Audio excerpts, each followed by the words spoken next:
బాబు మేము food inspector, food department. అర్థమైందా? ఈ పుచ్చకాయలు ఎక్కడి నుంచి తెస్తాను? పట్టుకో, తమిళనాడు నుంచి తెస్తావా? పట్టుకు ఇది కట్ చేయి, సగాన్ని కట్ చేయి. పండిందేనా అది? సగాన్ని కట్ చేయి.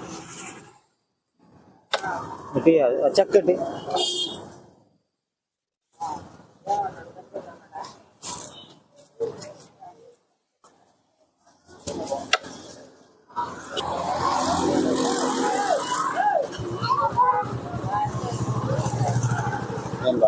ఏం లేదు కదా. మధ్య కలర్ వేస్తున్నారు, పుచ్చకాయలు ఇంజెక్ట్ చేస్తున్నారు కదా కలర్స్, అవి చెక్ చేద్దామని వచ్చాము. బానే ఉంది. దీనికి ఫినిష్ సాయంత్రం పడుకుంటారు కదా, ఫినిష్తో వర్క్ ఫినిష్తో వర్క్ అట్ట పక్కన పెట్టి మనిషిని పావు గారిస్తే